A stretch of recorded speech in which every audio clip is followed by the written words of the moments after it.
Welcome to It's Your Life, Own It. My name is Marissa Bluto, and I am the editor in chief of Own It magazine and publishing company. And I'm so excited to be here with you today. This is Motivational Moments with Marissa and the Own It contributing writer team. Today, we're going to be talking about, and throughout this month, we're going to be talking about men, um, them and how they show up as fathers, our own experience in life with our own fathers, um, their impact, our men's impact, their influence, and also their needs. And so we have today we have our contributing writer Nathaniel. He's going to be representing the men's perspective. Although he's not all men, he's at least giving us some insight in this panel discussion today in regards to our men. We want to support our men. We want to make sure that they're healthy so that they live a prosperous and wealthy life and fulfilling life. So taking center stage and owning it with me is Teresa Palmer, Coach Tiffany, Nathaniel X. Ross, and is Jacqueline Lulu Brown, but we're going to give her a minute to get together and join us. And so, Teresa, how are you doing? Did you have a good weekend? I did. Everything is good. I hope Yeah. everyone else had a good weekend and raring to go about men. So I think it's an interesting topic and health wise, one that needs a little bit more discussion. Yes, it does. And we want our men to know that we love them, that we love them and we are vying for them. And we to be whole, healthy, healed, and flourishing in life. We talk a lot about women. We talk about our issues, and we have our group discussions. We have our girlfriends. And what I have found as a common thread is that even though men have friends, they're really not having the needful conversations that are supportive in helping them to be transparent about what they're going through. I've even heard statistics, and I'm not going to say what they are because I didn't do that today. There's a men committing suicide. There's a lot going on with them in regards to their emotional health, and so really want to just encourage them through these kind of conversations and these discussions to listen. You're worth it. You're worth having that necessary conversation. You're worth, swallowing the pride or the ego or the shame, putting the shame to shame, and go and get the help that you need. Because the minute that you do that, you'll start and the minute that you start feeling better, all the rest of that stuff won't matter. And so I'm going to, as we are a full lady house, we are full house of women, I am going to let Nathaniel share a little bit about what's on his mind as we enter into this month of June. And we're focusing on men and what their needs are. So, Nathaniel, are you ready to give any of your thoughts? He's coming into, he's with us here from Thailand. Yes, new location. Um, so yeah, I think with Father's Day coming up, and just the discussion in general about men, we need to have some frank, open, honest conversation, and we need to move away from the lip service of we love our men, we support our men, because right now it's lip service. The action behind it, and I'm sure we'll get more into the meat of this as we start talking, is that the way in which women say that they love us and that they support us is not being shown to us. We don't feel Mm, it, we don't experience it, and we become isolated. And like you said, we do have conversation. We tend to have conversations with other men, but conversations with men tend to be pretty general, and it really doesn't go into depth. Now, that doesn't mean that there are non-existents out there, because I belong to a men's group and we do have those in-depth conversations. But in general, that's not happening, and as a result of that, there's this battle now between men and women, which doesn't make any sense because we need each other in order to be healthy and in order to survive. So that's my opening thoughts with that. Yeah, well, hey, you got to be real, right? In order for us to heal, you have to be real. And Yes. there's a plight there. The plight is that women say that they're supportive, but it's not feeling like you're not feeling that support. And there's always going to be two stories. The one thing that I always said when it comes to this is it's important to kill that, men are from Venus and no, women are from Venus and men are from Mars. The minute that you say that we're so far separated that and we're so far different, that's the witch. So when we start having the content of the conversation turn more towards we can communicate, we can share information, we can respect one. I think that that gives it more, more hope of us ever recovering. Because if we always talk about the divide, we never talk about the common ground. Men are different. I mean, men think different, and women think different. And, well, then we always feel like we should be different. So I'm gonna go around the room with the women and say, hey, well, what are your thoughts about that, and how are we going to improve our way of showing up for our men? I want to start with Coach Tiffany. Good morning. Good morning. Thank you so much for having me, Marissa. It is always wonderful to be in the Own It house. You know what? I really feel that communication is everything, and I think that sometimes there's a shutdown there, and we need to be just open, and be able to. I feel that don't get me wrong, excuse me, girls, but we put walls up very quickly a lot of times because we are such emotional beings, and we I think don't allow our men to tap into their emotional side. We all have that feminine and masculine energy, and we need to kind of find that balance, but we need to understand both energies. My husband has a lot of feminine energy in him, and he and I can now, as I'm tapping into that other side of my energy, we're starting to find that balance.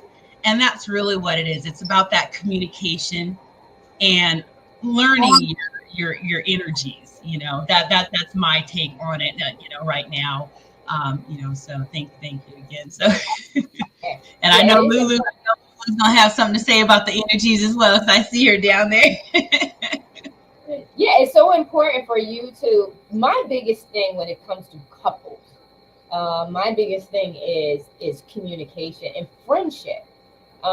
When you're not looking at the person as with a title, in the sense that this is someone I really, really care about. Let's remove the titles. This is a person in front of me that I really genuinely care about and love, and I want to make sure that person is okay. It's that's where I believe that effective communication can begin when there's no hidden agenda on any part, any sides, and then also to an openness and allowing people to be true to themselves. Right? Sometimes there's going to be things that are said that we don't understand, we can't relate to, but it's not necessarily always for us to fix that person's problems. Sometimes we need to learn when it's a time to just sit and allow them to really, really vent going on with them. Sometimes we don't allow the space of venting. We think like, okay, we need to, we need to show up in life, either being very strong all the time. We don't need to say certain things, but in a very intimate relationship, there needs to be that space. That's mental health. You stuff goes into our system. So when we experience something, that's going into our body, our mind, our spirit, soul, how we are seeing things as a result of it. If we are not allowed that space to truly communicate to at least one person how we're really, really feeling, then that's where the blockade comes in. It's like, well, I can't tell this person, I can't tell that person, and I can't be honest with you, especially when it comes to the love relationship and that partnership. If I can't tell you, then where am I going to tell? And that's where that state of hopelessness comes in. There's nowhere to go. And I think that as a general theme, we don't really allow people to vent. And if we do, we are hearing them vent, we get so frustrated so fast. We don't want to hear all of that. We don't want to hear that. We got enough on our own plate, and then we shut them down because we don't find value in allowing them the space to vent. And then we think that we got to fix the problem, and sometimes they're fixing it just by venting. Them, if you hear them all the way out, just shut, calla de la boca, be quiet, and just allow them to vent at That, that piece of what advice, they're experiencing. Mhm. that piece of advice you just gave is priceless. And I'll tell all the women that's listening out there, from a man's perspective, just keep quiet and let him say what he's got to say. Let him finish whatever it is he has to say before you open your mouth or before you try to fix it. Because otherwise, we're going to shut down. Mhm. Mhm. So I would just say, as we have these conversations, for women to understand that, um, we want to express ourselves, we want to be heard, but we don't want to fight. We don't want the stress. We don't want the confrontation. As men, we have to go out and confront the world every day. And that's not to say that women don't, but as a man, we have to confront the world. We don't want to come home and have to confront our significant other and put up with the same stuff at home that we're putting out in the world. And believe it or not, it's just women feel the same way. I mean, the exact same way. I'm not confrontational. In fact, I'm not good with confrontation, and not because I want to avoid it. Is I'm very sharp, and so I don't want to have conflict. I want resolution. Either I can be quiet and listen and not word and because I don't want you fixing my problems either. The reason why I know to be quiet is because that's the exact same thing I want. So that's how I know. I know this because I this is what I would want. I just want sometimes somebody to just listen. Don't rescue me. I'm not a damsel in distress. I just feel like saying what I gotta say, and I just want to say it. And I don't want your I don't necessarily want your feedback at the moment, and then we got to know timing too. I'm going to digress because I want to bring Lulu into the conversation. And so, Lulu, I want you to come in. I know you've been sitting and start where you are. But I know for me, I just, I know over the years, the biggest thing is sometimes I'm very transparent. So I just want to say what's been on my mind. I want to be honest and truthful. And I would offer the same space to a male friend, Yeah. lover. I would offer that same space because I know that that's what I would want. I don't want confrontation.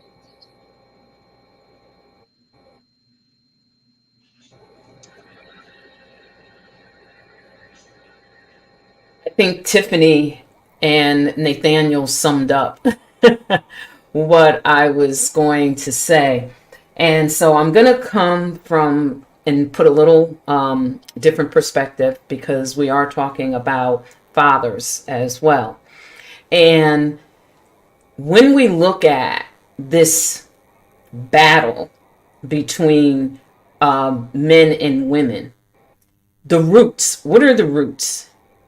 And the roots go back to generation from generation from generation. Ideologies that have been handed down, everything from religious ideology, roles. This is your role. Excuse me. This is your role. And when we look, we're just imploding because nothing has really worked. And people are afraid to just take and throw it all out and say, you know what?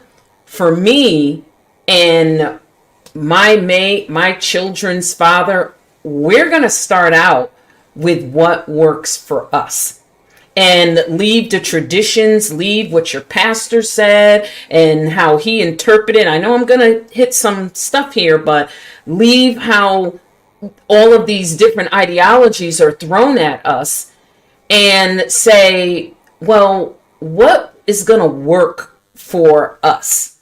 And when two people can say what's going to work for them. And the other key piece, when I talked about generations, when we look at women, women tend to bring home what their father was. Not all the time, but when we talk about fathers, there's a sort of minimizing that mothers are so important in children's lives. Well, it's important for the mother to the son and the daughter, but we minimize the critical role that the father plays. Because when women, boys, and girls mature, that impression that they had with their father, that is who and what they are going to bring home.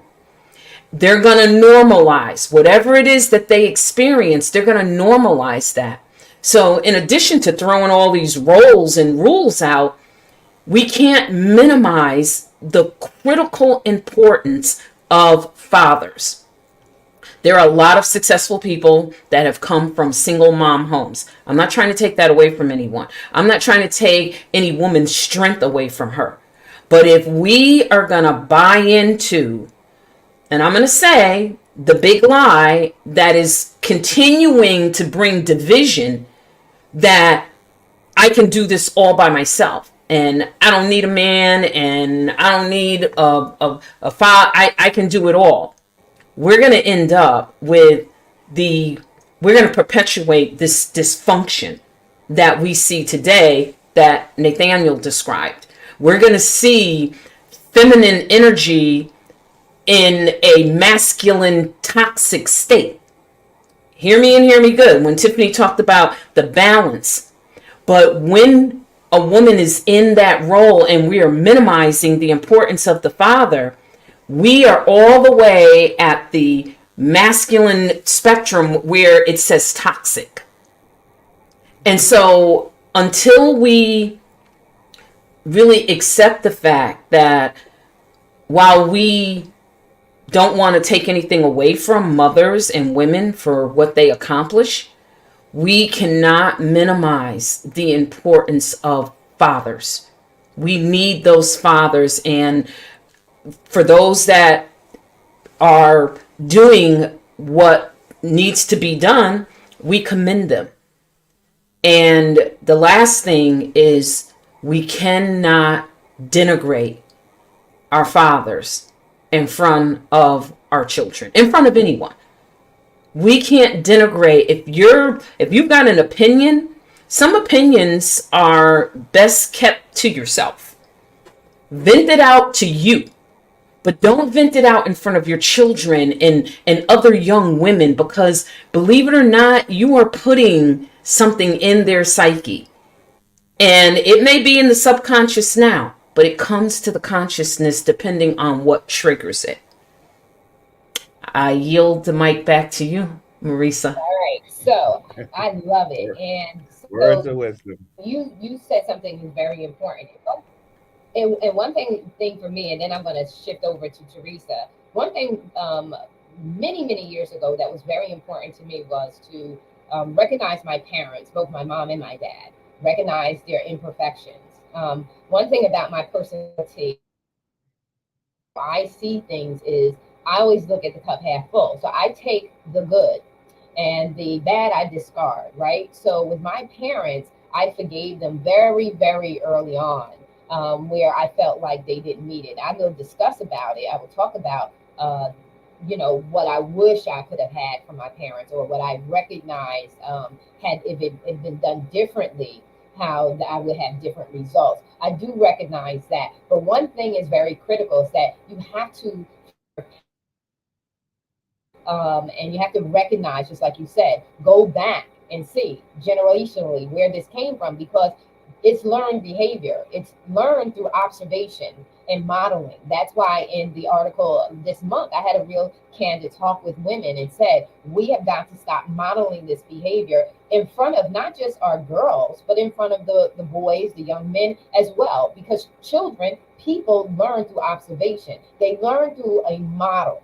What are they seeing? Not what you're telling, like Nathaniel said, with lip service, but what are you demonstrating before them? Because that's the conviction of your heart. What you do is what you really buy into. And we need our leaders. Our men are our leaders, and we need them. We need them.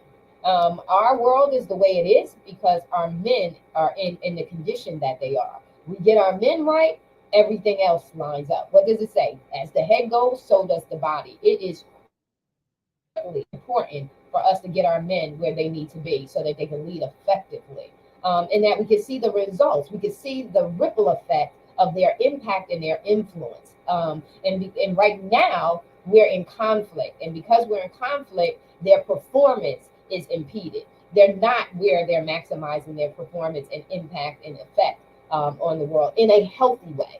And so this is why it's critically important for us to this not to be lip service.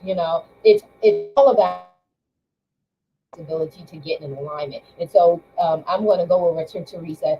Share, Teresa, your perspective, your insight. And the one thing I do want to say is this: is that my dad's influence, my parents' influence, I allow it. I allow everything that they were supposed to give to me to make me a better person. And one thing that my dad did do for me is that as a little girl, we always had candid conversations. He allowed me to speak my truth. He allowed me who I am. And that's why I understand how to be quiet. You don't always have to be the one talking. Be quiet and listen and feel the room, feel the audience, feel the person who's talking to you and get connected where they are, not you. Where are they? If you want results, it's not about you. You got to feel the room and be cognizant of the room and then based on where the room begin to respond accordingly. And that's one thing that that's why I can't get mad at his imperfections. I have to be so thankful and get the wisdom that I was meant to get from him, so that I don't miss out on it. And the same thing that we need to do with our experiences. We need to be looking at these experiences instead of throwing them out, looking at what value can I get from this? How can I become a better person and be more effective in how I show up? Teresa, you. Oh, thank you. Thank you so much. I want to thank everyone for joining us today. And I'm going to kind of approach this from the health perspective because one of the things that's crucial to health is our emotions. And that's feeling the emotions and processing our emotions. And we don't always do that. And that's one thing that causes chronic stress is because we don't allow ourselves time to sit with emotions. We don't allow ourselves time to express emotions. Especially, I think, with men, they feel that they can't show any emotions, that they have to be stoic. I've seen it all the time in health, where men fail to take care of themselves, even physically, emotionally, and spiritually, because they feel that if they show any emotion, if they even think about their bodies, it's kind of weakness. And what I mean is that if there's something going on with them, men think about their bodies in terms of strength. How strong can they be? What their form looks like, their physical form. But when it comes to their health, they're not always in tune with what goes on with their body. They don't listen to the signals because they feel that they have to be stoic. And I've seen that so much in cardiology with chest pain that I've had men literally with chest pain 3 and 4 days that will finally come into an office or finally come into an emergency room because it's reached a point where they're having trouble dealing with it.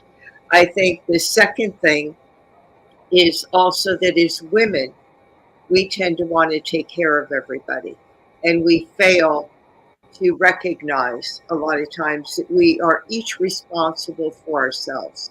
And I know that that's a dialogue that hasn't been the most popular over the past few years, that we've been kind of told that we are responsible for everyone, we have to take care of everyone, but that's not true. Everyone is responsible for themselves. And I think when we understand that we have this responsibility, that we have our own personal power, and that we do have the power to take charge of our health and our well being, that once we step into that power, we realize that we don't have to take care of everyone else. We don't have to, I hate to use the word dominate because I don't think that's the right word, but we don't have to be overbearing. I think that's the right word, is overbearing with other people. That we could we could give them their space and we could let them make decisions. And sometimes in health they may not make the decisions we want them to make. But at the same time, it's their choice, it's their decision. And that's probably one of the toughest things in healthcare, is when somebody makes a decision that is right for them. It may not be the popular decision and it may not be what we want to hear, but overall it's still their decision. So, what I would say with regard to health is, number one, feel emotions, recognize them. Good, bad, or ugly, they're emotions. We need to sit with them, we need to deal with them. Nobody needs to be happy all the time.